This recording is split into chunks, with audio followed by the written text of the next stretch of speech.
विद्यार्थी मित्रांनो, सह्याद्री ट्युटोरियल्स मध्ये तुमचं स्वागत आहे. मग आज रविवार आहे. काय प्लॅन आहे तुमचा सांगा मला? सुट्टी एन्जॉय करायची आहे. पण मी असताना तुम्हाला एन्जॉयमेंट करूनच देणार नाही. मी आज सकाळीच तुम्हाला एवढं होमवर्क देणार आहे ना, की तुम्हाला तो करायचा मी आज ठरवलंय, की टॉप 100 क्वेशन्स आहेत आपल्याकडे. ओके. 100, 200 त्याच्यावरती नाहीयेत बरं का लक्षात घ्या. मी लिहिलंय 100 म्हणजे 100च आहेत असं काही नाही. थोडे वाढणार आहेत प्रश्न. आजच मी तुमच्याकडून त्यातल्या ना, बघूया 10, 20, 25, 30 किती डेफिनिशन्स होत आहेत बघूया. हे सगळं मी तुम्हाला करायला लावणार आहे आजच्या आज. मग या ज्या डेफिनिशन्स मी घेणार आहे ना, ह्या सगळ्यांचे मी असे आन्सर्स घेतलेत बरं का. मी तुम्हाला ते प्रोव्हाईड करणार आहे. पण त्यासाठी तुम्ही काय करा माहितीये का? आपला WhatsApp ग्रुप पण जॉइन करा. ओके. तिथं तुम्ही आम्हाला त्याची तुम्हाला पीडीएफ आम्ही प्रोव्हाईड करू. हे आपलं टेलिग्राम चॅनल आहे. सगळ्यात रिस्पॉन्स कुठे मिळतोय माहितीये का मला? इथं मिळतोय. Insta page. ओके. मला असं वाटतं YouTubeवर मुलं नाहीच आहेत. सगळी Instaवरच आहेत. मला असं वाटतं हे YouTubeवर जे व्हिडिओ अपलोड करतोय, ते मी Instaवर अपलोड केलं तर बरं होईल असं वाटतं कधी-कधी मला बरं का. कारण तेवढे व्ह्यूज तिकडं होतायत. तिथे मी तुम्हाला रील्स प्रोव्हाईड करतोय. आता सगळ्यात इम्पोर्टंट हे ॲप्लिकेशन. काल जेव्हा मी बोललो ना तुम्हाला, की ॲप्लिकेशन डाउनलोड करा. मी तो प्रेशर एक्झर्टेड बाय गॅसचं एक्सप्रेशन फ्री ठेवलंय. तर मला आनंद होतोय सांगायला, की डाउनलोडिंगचं प्रमाण खूप होतं काल. याचा अर्थ तुम्ही आता अभ्यासाला सुरुवात केली. मग एवढं तुम्ही केलंय म्हणल्यावर हे ॲप्लिकेशन डाउनलोड करा. त्यात वेगवेगळ्या बॅचेसमध्ये फ्री व्हिडिओ आहेत ते बघायला सुरुवात करा. ओके. बरं चला आजचा पहिला प्रश्न. Define logic gate. मग मी जेव्हा वायलन ॲप्लिकेशन ओपन करतोय आणि वायलनमध्ये मी पी-वाय-क्यूज बघतोय, तर सेमीकंडक्टरमध्ये ऑलमोस्ट एम-सी-क्यूज असू देत, व्ही-एस-ए असू दे, 2-2 मार्काचे प्रश्न असू दे, या कन्सेप्टवर क्वेश्चन आहेच. बरं लॉजिक गेट म्हणजे काय? एक डिजिटल सर्किट आहे. त्याला एक किंवा एकापेक्षा जास्त इनपुट असतील. बघा इनपुट एक असू शकतं किंवा एकापेक्षाही जास्त असू शकतात. पण आउटपुट एकच पाहिजे. आता हे एवढं तुम्हाला इंग्लिशमध्ये लिहायचंय. A digital circuit with one or more input signals, but only one output signal is called a logic gate. Okay. आता आणखीन काय करायचं तुम्हाला होमवर्क देणार आहे मी. डेफिनेशन तर केली की नाही. आता लॉजिक गेट मध्ये तुम्हाला सांगतो ह्या गेट बद्दल मी इथं लिहितोय. Not gate. इनपुट किती असतं तरी? एकच. आउटपुट किती आहे? एकच आहे लक्षात घ्या. मग एमसीक्यू काय विचारले माहितीये का? Which of the following gate? 4 option असणार आहेत. Which of the following gate has only one input and one output? Not gate. म्हणजे तुम्हाला आता काय करायचं सांगतो. बुलियन एक्सप्रेशन, ट्रुथ टेबल, त्याचे सिम्बॉल हे सगळं तुम्हाला करायचं आहे. तुमचे 2 मार्क फिक्स जवळपास म्हणूया आपण. मग चला आजचा पहिला प्रश्न झाला. असं तुम्हाला वाटत असेल नाही. लॉजिक गेटची डेफिनेशन, त्याचे युजेस पण करायचे आहेत. Okay, uses. त्याचे टाइप्स पण करायचे. तो एक्सऑर गेट आहे. त्याचं ते बुलियन एक्सप्रेशन पण करायचे. त्याचे वेगवेगळे सिम्बॉल असतात. हे सगळं करायचंय. म्हणजे 5-6 प्रश्न झाले आपले. मग अशा रीतीनं आज आय-एम-पी क्वेशन्स मधले 50-60 क्वेश्चन सुद्धा होऊ शकतील आणि का नाही करायचंय? ऑफलाईन क्लासला सुट्टी आहे आज. ओके. मी तुम्हाला सांगतो संडे म्हणजे आपलं कसं असायचं रे सांगा बघू? सकाळी ब्रेकफास्ट करायचा, दुपारी फुल जेवण करून एखादा पिक्चर बघायचा, झोपायचं निवांत. करूया की आपण एक्झाम झाल्यानंतर अशी एन्जॉयमेंट नक्की करू. पण आज अभ्यास. दुसरा क्वेशन काय बघा. What is LED? परीक्षेत विचारलेला प्रश्न. What are advantages of LED? हे पण विचारलेला प्रश्न आहे. लाईट इमिटिंग डायोड आहे. म्हणजे हा डायोड जेव्हा फॉरवर्ड बायस मध्ये असेल, तेव्हा लाईट इमिट करणार आहे. हेच दिले का बघा डेफिनेशनमध्ये. Diode okay. A diode which emits light when large forward current passes through it. मी तर बोललो होतो फॉरवर्ड बायस्ड. इथं फक्त large forward current passes through it. A diode which emits light is known as light emitting diode and it emits light when large forward current passes through it. Symbol तुम्हाला आलं पाहिजे. हे 2 arrow काय indicate करतात की light emit होते. चला दुसरा प्रश्न. दुसरा कुठं? मगाशी खूप प्रश्न होते. इथं पण आहे. एल-ई-डीचे एडवांटेजेस. Light emitting diode. अरे त्या घरामध्ये आपण एल वापरतो. का? पॉवर कन्झम्पशन कमी आहे. लाईटची क्वालिटी चांगली आहे. मर्क्युरी नसतो त्या एल-ई-डीमध्ये म्हणजे पॉइझनस नाहीये हे लक्षात घ्या. एन्व्हायर्नमेंट फ्रेंडली आहे. पोल्युशन कुठला क्रिएट होत नाही. Photo diode. आता फोटो डायोड म्हणजे काय दिलंय बघा. तो एक special P N junction diode which converts light energy into electrical energy. Photo diode करतो काय? ही त्याची डेफिनेशन आहे. Which converts light energy into electrical energy. मग व्हिडिओ पॉज करा, हे 3 प्रश्न करायला सुरुवात करा. नुसतं बघून होणार नाही. माझा व्हिडिओ बघायचं म्हणजे वही आणि पेन समोर पाहिजे. लिहायला सुरुवात करायची, लिखाणाची प्रॅक्टिस व्हायलाच पाहिजे, हे लक्षात घ्या. Next question, voltage regulator. Okay, what is voltage regulation मी तुम्हाला विचारतोय. इनपुट मध्ये काय बी होऊ दे, करंट कमी जास्त होऊ दे, पण आउटपुट मला कॉन्स्टंट पाहिजे, याला म्हणायचं व्होल्टेज रेग्युलेशन. मग व्होल्टेज रेग्युलेटर इथं बद्दल दिलंय. व्होल्टेज रेग्युलेटर काय करतोय? Maintains a constant voltage across a load. Load म्हणजेच आउटपुट, बरं का रे बाळांनो.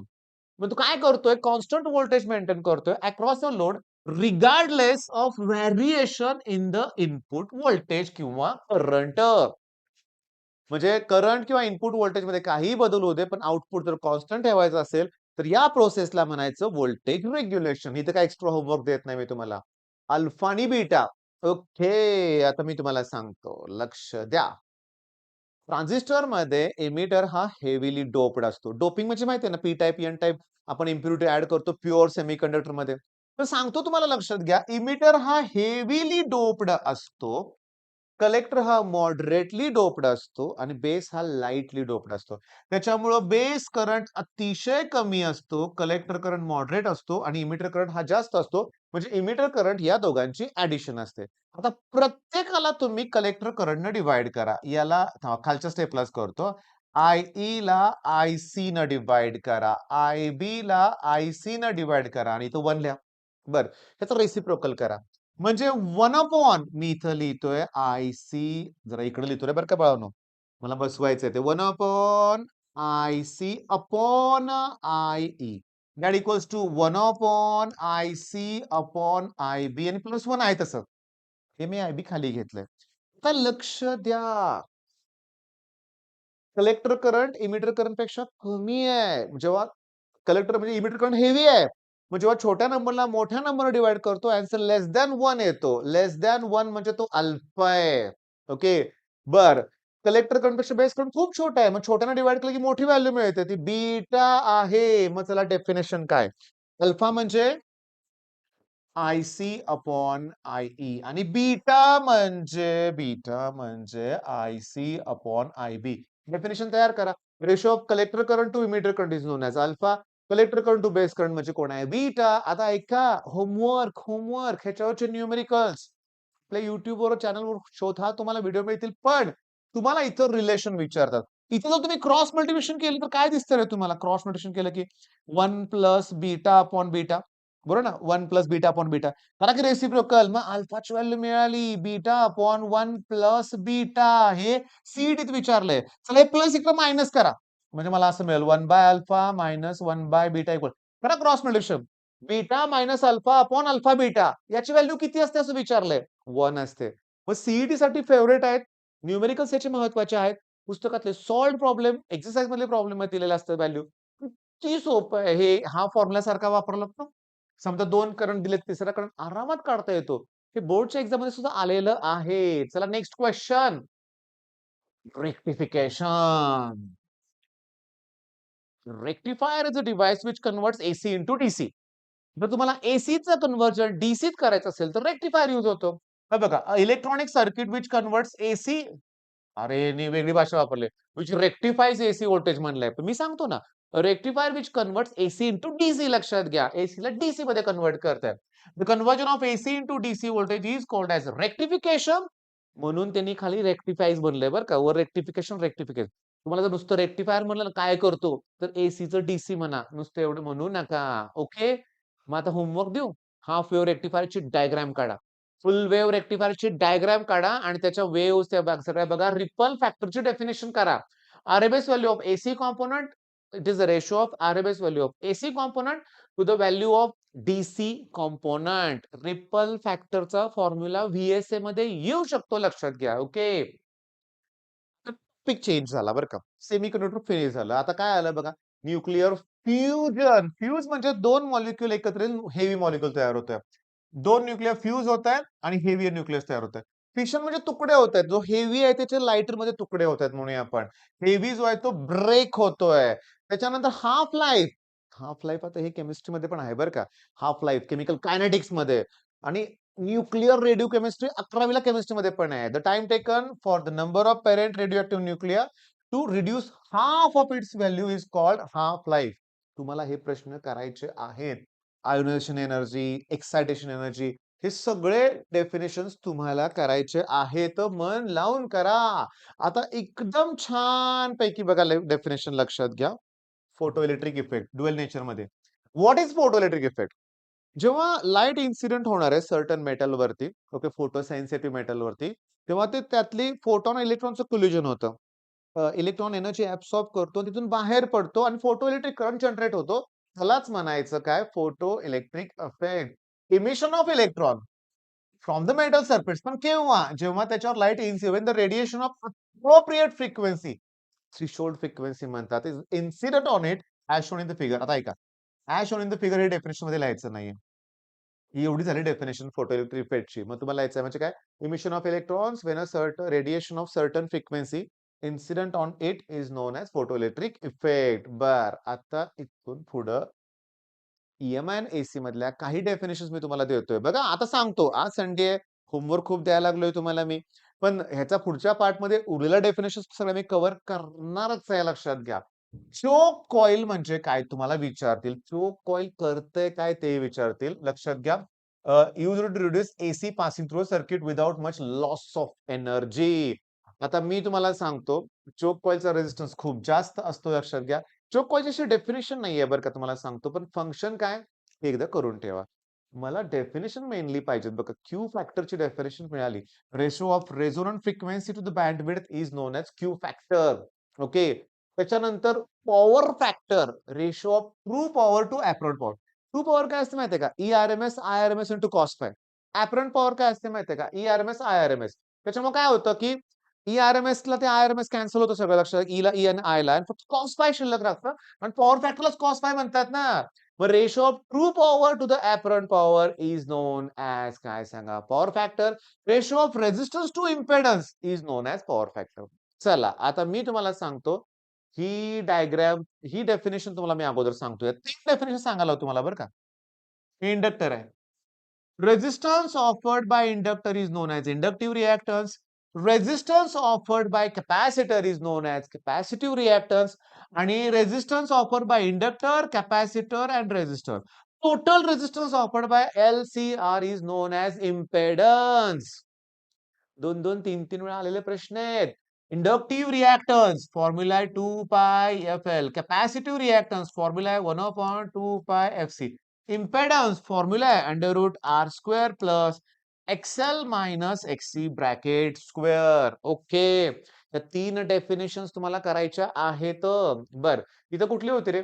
फेजर. आल्या का परीक्षेत? आलंय. हे जे डेरिवेशन आपण घेतो ना, तेव्हा फेजर डायग्रामच काढतो आपल्याला. वेक्टर असतात ते. A rotating vector that represent quantity varying sinusoidally म्हणजे साइन वेव्ह प्रमाणे with time is called phasor. And diagram representing it is known as phasor diagram. चला काउंट करूया आज काय केलंय आपण. काउंट करूया आपण. तुम्हाला सांगतो किती प्रश्न झाले आपले. इथून सुरुवात करूया आपण. ह्या 3 डेफिनेशन तुम्हाला करायच्या. ओके. ही ह्या 2 डेफिनेशन आहेत, 5 झाले. इथे एक आहे 6, 7, 8, त्याच्यानंतर इथं 9 फोटो इलेक्ट्रिक. 10, 11, 12, 13, 14 प्रश्न झाले. 15, 16, 16 नाही, इथं 17, 18. Half wave rectifier, full wave रेक्टिफायरचे डायग्राम काढायचे म्हणजे 18 झाले. 19, 20 डेफिनेशन्स प्लस न्यूमेरिकल मी 21 म्हणतो, लक्षात घ्या. 22 क्वेश्चन झाले. 23, 24, पण थांबा. इथं फोटो डायोड ऍप्लिकेशन ऍडव्हान्टेजेस हे 4-4 प्रश्न वाढतात, लक्षात घ्या. एलईडी ऍडव्हान्टेजेस त्याचे पुन्हा ते सिम्बॉलिक फॉर्म मध्ये तुम्हाला हे पण विचारतील. लॉजिक गेट इथे तर ढिगाणं प्रश्न आहेत. म्हणजे आज तुम्हाला 30-40 प्रश्न करायचे. त्यातला कुठलाही प्रश्न तुम्हाला विचारला तर आला पाहिजे. पण थांबा ना, मी कुठे एवढ्यावर थांबणार आहे. मी तुम्हाला अजून डेफिनेशन देतोय. मी तुम्हाला ऍज अ होमवर्क देतोय बरं का डेफिनेशन. समजा हे 40 प्रश्न झाले समजा आपले. ओके, 30 झाले समजा. मी तुम्हाला ए ची डेफिनेशन देतोय. त्याच्यानंतर मी तुम्हाला आर ची डेफिनेशन देतोय. त्यानंतर मी टी ची डेफिनेशन देतोय. हे मी नेहमी देतो बरं का. ई ची डेफिनेशन देतोय. कॅपिटल एम मी तुम्हाला डिफाईन करायला लावतोय. तुम्हाला मी के ची डेफिनेशन विचारतोय. ओके. बघा मी काय. ए म्हणजे कोण? Coefficient of absorption. Coefficient of reflection, coefficient of transmission, coefficient of emission, magnetisation, potential gradient, V by L, current electricity मध्ये लक्षात घ्या. अजून अशा डेफिनेशन्स मला तुम्हाला द्यायच्या आहेत ज्या परीक्षेत येतात. जस्ट मी एक तुमच्यासाठी काय करणार आहे माहितीये का, थोडासा तुमचा वेळ घेतो बरं का बाळांनो, तुमचा थोडासा वेळ घेतोय आणि मी एक पेपर काढणार आहे. कुठला सांगतो? 2025 चा. ओके. सगळ्यात सगळ्यात टफ पेपर जो होता गेल्या वर्षीचा, की त्याला मुलं घाबरलेत किंवा सीनियर्स पण मुलांना जरा भीती दाखवतात बरं का, गेल्या वर्षी पेपर फार अवघड होता. ॲक्चुअली ओके 2025 आणि फिजिक्सचा पेपर. चला या पेपरमध्ये काय आपल्याला मिळतंय ते बघूया. डायरेक्टली मी सेक्शन डी पासूनच सुरुवात करतो. ओके. ओके. आइन्स्टाईन्स फोटोइलेक्ट्रिक जाऊ दे. Distinguish. Okay. What is ferromagnetism? Definition आहे. ओके. फेर्रोमॅग्नेटिझमची लक्षात घ्या. नाही आजच्यात दिली नाही मी. तुम्हाला आज ती डेफिनेशन दिलेली नाहीये बरं का लक्षात घ्या. ओके. मग सेक्शन डी मध्ये ना सांगतो फेर्रोमॅग्नेटिझमचा प्रश्न सोपा आहे. Okay. Distinguish between interference diffraction आहे. आइन्स्टाईन्स फोटोइलेक्ट्रिक इक्वेशन लिहायचं आहे. व्हॅन डी ग्राफ जनरेटरचे युजिंग द्यायचे. मी देणार आहे की ते प्रश्न सुद्धा तुम्हाला होमवर्कला. आत्ताशी आपण शेवटचे 2-3 टॉपिक आपण शेवटून सुरुवात केली लक्षात घ्या बरं का. सेक्शन सी मध्ये जातोय मी आता. सेक्शन सी मध्ये बघा. ब्रुस्टर्स लॉ विचारलाय, डीके लॉ विचारलाय. ओके. त्याच्यानंतर मी तुम्हाला सांगतो मेकॅनिकल, थर्मल, केमिकल. डेफिनेशन आहेत. Kirchhoff's law of radiation. बरं. अरे म्हणजे आहेत रे बाळांनो. काही अवघड वगैरे पेपर वगैरे नाहीये बरं का बाळांनो. डेफिनेशन्स या आहेतच. चला मिळाला प्रश्न. State the advantages of LED. दिलाय ना होमवर्कला. एडवांटेजेस ऑफ एल-ई-डी 2 मार्काला प्रश्न आलाय. तुम्हाला सांगतो magnetic induction, law of conservation of angular momentum, angle of banking. Okay. आता मी तुम्हाला सांगतो, की आपण क्लिअरली मी सांगतो तुम्हाला काय बघा, की हे जर आता तुम्ही दिलेले प्रश्न दिले, बघा लॉजिक गेटचा प्रश्न आलाय. आलाय लॉजिक गेटचा प्रश्न तुम्ही सुद्धा पेपरमध्ये शोधून बघा तुम्हाला सापडेल. लॉजिक गेटचा प्रश्न आलेला आहे. बरं. आता ह्याच्यानंतर मी लास्ट लेक्चरला पण तुम्हाला हेच प्रश्न दिले होते बरं का. अथर्मनस, डायथर्मनस. म्हणजे आज संडेला जास्तीत जास्त डेफिनेशन करा. अजून द्यायचे डेफिनेशन तुम्हाला. ह्या परत दिल्या जाणार आहेत बरं का तुम्हाला. Diamagnetic, paramagnetic, ferromagnetic, Curie temperature, okay, critical temperature, cohesive force, adhesive force, range of force, sphere of influence. अरे ढिंगाणं डेफिनेशन्स आहेत. मग चला आजचं टार्गेट सगळ्या डेफिनेशन्स कंप्लीट करूया. पण सांगतो तुम्ही आता 17 मिनिटं माझा जर व्हिडिओ बघत असाल, तर इथं पण फॉलो करा. ओके. ऍप्लिकेशन डाउनलोड करा आणि आम्हाला टेलिग्राम आणि व्हॉट्सअप ग्रुपला नक्की जॉईन व्हा. All the best.